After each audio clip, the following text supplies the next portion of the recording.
Bismillahirrahmanirrahim. Assalamualaikum warahmatullahi wabarakatuh. Pemirsa, kita berjumpa lagi di video kali ini.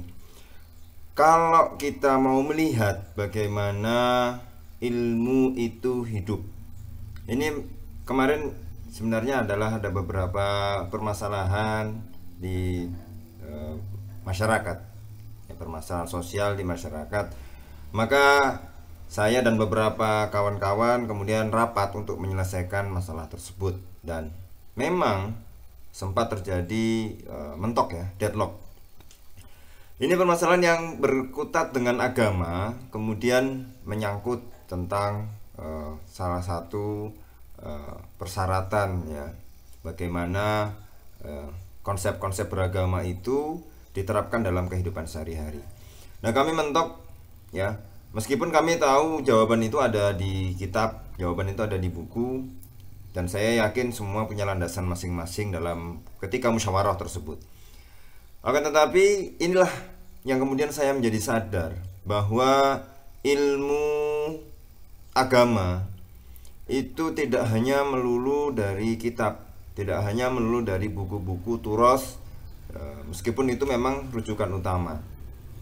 Nah, setelah kami bermusyawarah dan mentok ya, salah satu dari sahabat saya kemudian menelpon kiainya untuk curhat bagaimana permasalahan ini terjadi dalam masyarakat. Nah, begitu beliau menelpon, ternyata lagi mengajar. Setelah beliau selesai mengajar, kemudian beliau menelpon balik. Di momen itulah kemudian sahabat saya itu menceritakan segala hal ya.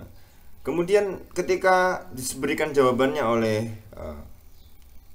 alim daripada seorang ulama ya, seorang kiai, kemudian ada permasalahan lagi yang muncul, dan itu jawaban tersebut dirasa kurang meyakinkan atau dirasa kurang begitu pas.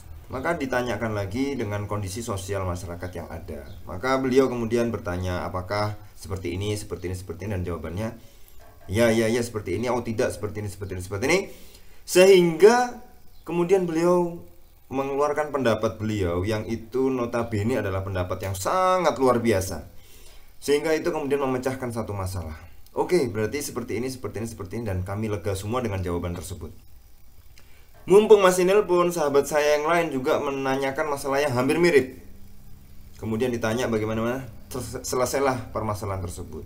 Sahabat kami yang lain juga menanyakan permasalahan yang hampir sama, tetapi dengan berbeda kondisi, sehingga akhirnya beliau memberikan satu solusi dan itu bisa diterima oleh semua.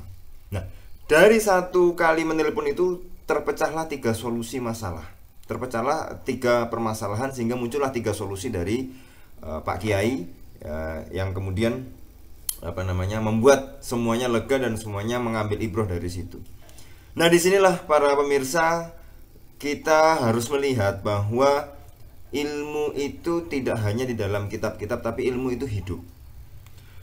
Kemarin kita sudah bahas, misalnya saya beri contoh saja, kenapa saya memberikan sudut pandang yang lain, misalnya dalam catur itu haram ya. Bagi masyarakat awam ya, tentu membuat sesuatu statement, membuat suatu pendapat yang kemudian itu didengar oleh khayalak ramai, oleh orang banyak yang masyarakat awam, artinya dalam suatu pengajian seharusnya kita harus lebih hati-hati untuk berpendapat.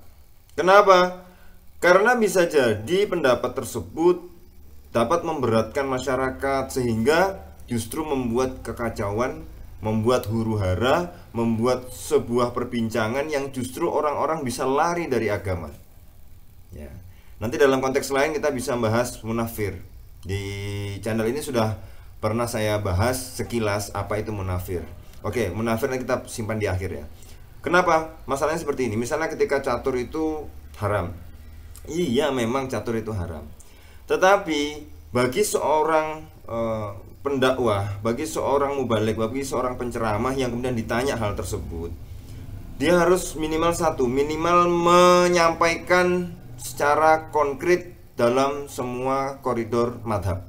Jadi kita punya 4 madhab.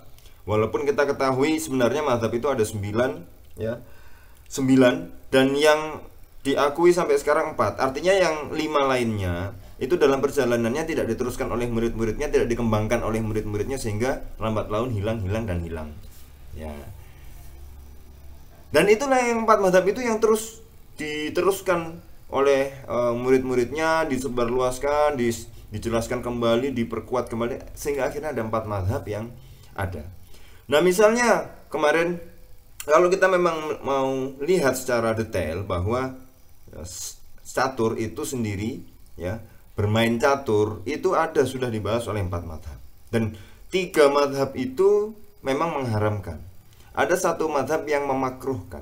Seharusnya kalau kita mau menjelaskan masalah ini, ya, ke masyarakat, kita harus bilang ada yang mazhab 3 mengharamkan, 1 yang makruh. Kalau kemudian kita pengen mengambil yang mengharamkan, ya silahkan. Tapi saya cenderung mengambil yang mengharamkan, meskipun ada lain yang memakruhkan. Nah, tetapi kalau kita lihat bagaimana para ulama, kalau menjelaskan suatu masalah dan di situ khilafiyah, maka ulama yang benar, ya, ulama yang sejati, yang tahu tentang permasalahan waqi'iyah, realitas dalam masyarakat, pasti akan mengambil mazhab yang paling mudah, ya, mengambil mazhab yang paling mudah untuk dijelaskan kepada masyarakat. Tetapi untuk dirinya sendiri, dia akan mengambil mazhab yang paling dirasa paling berat. Kadang-kadang orang zaman sekarang kebalik, ya. Ketika ada permasalahan-permasalahan masyarakat dan dia tahu kalau itu khilafiyah, artinya perbedaan-perbedaan, ikhtilaful ulama, ya, yang untuk masyarakat disebutkan yang paling mudah, yang paling berat. Jadi sehingga itu membuat kekacauan dalam masyarakat. Tapi untuk diri sendiri dia ambil yang paling mudah. Nah, ini terbalik. Maka sejatinya kalau dalam permasalahan misalnya fikih yang itu masih notabene adalah, ya, perbedaan pendapat, ya, ikhtilaf, berarti furu'iyah, ya, yang cabang. Maka kalau itu dalam pengajian umum ada yang bertanya seperti itu, ambil yang paling mudah. Ambil yang paling mudah. Nah, agar masyarakat tidak lari dari agama. Artinya tidak menganggap itu sesuatu hal agama itu sesuatu yang berat. Enggak. Karena kita tidak tahu toh, apakah dalam masyarakat yang hadir di pengajian itu kan berbeda-beda. Ya. Mulai dari tingkat pemikiran mereka, ya, ukulunas mutafawitah, ya. Jadi tingkat-tingkat pemikiran, pemahaman setiap masyarakat itu berbeda. Setiap orang dalam masyarakat itu pasti berbeda. Nah, kemudian kita tidak tahu ketaatan mereka juga pasti berbeda-beda, bermacam-macam. Nah, maka kalau itu ada ikhtilaf ulama, perbedaan pendapat dari para ulama, ambillah yang paling mudah, itu omongkanlah di depan masyarakat. Kalau memang itu mau diambil satu saja yang kemudian tidak usah dijelaskan secara rinci, karena kalau secara rinci mungkin membutuhkan banyak waktu. Ambil saja. Nah, tapi kalau memang mau menjelaskan secara rinci, jelaskan minimal ya 4-4-nya dijelaskan. Mazhab ini bilang ini bilang ini, mazhab yang ini bilang ini. Nah, saya ambil mazhab yang ini. Nah, itu jadi jelas. Jangan kemudian diambil yang paling berat satu saja tanpa dijelaskan, kemudian diutarakan di depan masyarakat. Ini akan menjadi kacau. Maka kembali saya tekankan tadi, para ulama yang sejati, ya, yang ilmunya mumpuni dan tahu tentang kondisi real dan realitas dalam masyarakat, ketika mengeluarkan pendapat, ya, maka beliau akan memaparkan dengan utuh. Ya. Kalaupun waktunya banyak, kalau waktunya sedikit, beliau akan mengambil satu pendapat dari 4 mazhab ini yang paling mudah, artinya tidak memberatkan orang banyak. Tetapi ketika untuk dirinya sendiri, dia mengambil yang paling berat. Jadi mengambil yang paling berat untuk dirinya sendiri, tapi untuk masyarakat dia ambil pendapat yang paling mudah kepada masyarakat. Kecuali di forum tertentu, misalnya di pondok pesantren, kemudian di diskusi ilmiah, maka ini adalah kesempatan yang bagus untuk menjabarkan secara rinci. Kalau bisa dijabarkan secara rinci. Nah, di situ baru kemudian kita berpendapat ini saya ambil pendapat yang ini karena gini. Oke, silahkan. Tapi ini di masyarakat umum dengan pengajian yang begitu banyak yang datang dan kita tidak tahu tingkat pemahaman mereka terhadap agama, ketaatan mereka terhadap agama tentu bervariatif, maka seharusnya diambillah pendapat yang paling mudah bagi masyarakat, yang tidak memberatkan. Di sisi lain kalau untuk diri sendiri maka ambillah yang paling berat. Nah, seharusnya seperti itu. Yang kedua tadi kita simpan apa? Munafir. Munafir itu adalah orang-orang yang membuat orang lain justru lari dari agama. Jadi ada suatu kisah bahwa ada seorang sahabat yang lapor kepada Rasulullah SAW. Wahai Rasulullah, saya kalau diimami sahabat yang itu sholat subuhnya lama sekali. Maka saya mufarokoh, karena saya harus ke ladang, saya harus mengurusi ternak saya. Kalau ikut sholat subuhnya dia, itu malah justru saya tidak bisa ngapa-ngapain dan terlambat segala-galanya. Maka Rasulullah marah, mukanya masam dan kemudian memanggil sahabat tersebut, dan sahabat tersebut dinasihati untuk jangan menjadi munafir. Munafir itu adalah orang yang justru kepada orang lain disamakan dengan dirinya sendiri, ya. Kemudian sehingga membuat orang lain itu merasa berat. Kalau dia sholat sendiri silahkan berlama-lama, tapi kalau itu jamaah orang banyak maka itu dipermudah. Ya, Rasulullah pun ketika memimpin sholat itu tidak panjang, tapi kalau beliau sholat tahajud sendiri itu sangat lama, bahkan hingga kakinya bengkak-bengkak. Tapi kalau jamaah, ya, memimpin menjadi imam jamaah bagi para sahabat, beliau tidak lama-lama. Apalagi ketika sholat mendengar suara tangis anak kecil itu malah justru tambah dipercepat. Nah, itu munafir adalah orang-orang yang justru membuat orang lain lari dari agama karena menganggap bahwa perbuatan-perbuatan atau amal-amal ibadah dalam agama itu memberatkan sehingga orang-orang justru malah lari. Jangan. Seharusnya kita rangkul, ya. Mudah-mudahan yang mudah dulu, ketika mudah sudah bisa dijalankan, naik grade-nya, naik tingkatnya, kemudian menjadi lebih baik.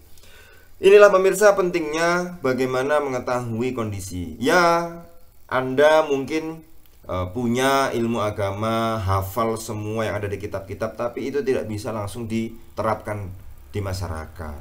Kita harus bisa pintar dan jeli bagaimana menerapkan apa yang ada di kitab itu, apa yang ada di buku itu, apa yang telah disebutkan oleh para ulama, itu menjadi bisa digunakan secara baik dan benar dalam masyarakat, sehingga tidak muncul gesekan yang terlalu banyak, huru-hara atau keributan-keributan. Nah, itu ya. Jadi itulah saya merenung bagaimana ternyata yang di awal saya ceritakan tadi, kiai tadi, ya, kami terpisah pulau, ya, beda pulau, dan beliau menjelaskan secara rinci sehingga itu menjadi solusi masalah. Maka saya kemudian mikir, ternyata apa yang ada di kitab, apa yang ada di buku, yang ada ditulis, ya, itu belum menjadi jaminan agar ilmu tersebut dapat diterapkan. Kita butuh ulama-ulama yang mengerti kondisi zaman, ulama-ulama yang mengerti tentang masyarakat, ulama-ulama yang telah dibekali kemampuan khusus untuk bisa menerjemahkan, ya, permasalahan-permasalahan agama sehingga bisa diterapkan dalam masyarakat, ya, secara baik dan secara tepat dan secara benar. Nah, itulah pentingnya bagaimana belajar agama secara menyeluruh. Mudah-mudahan kita bisa mengambil ibroh, hikmah dari banyak kejadian, ya, bagaimana penerapan beragama itu dalam kehidupan sehari-hari. Terima kasih pemirsa. Kita sambung di video berikutnya. Assalamualaikum warahmatullahi wabarakatuh.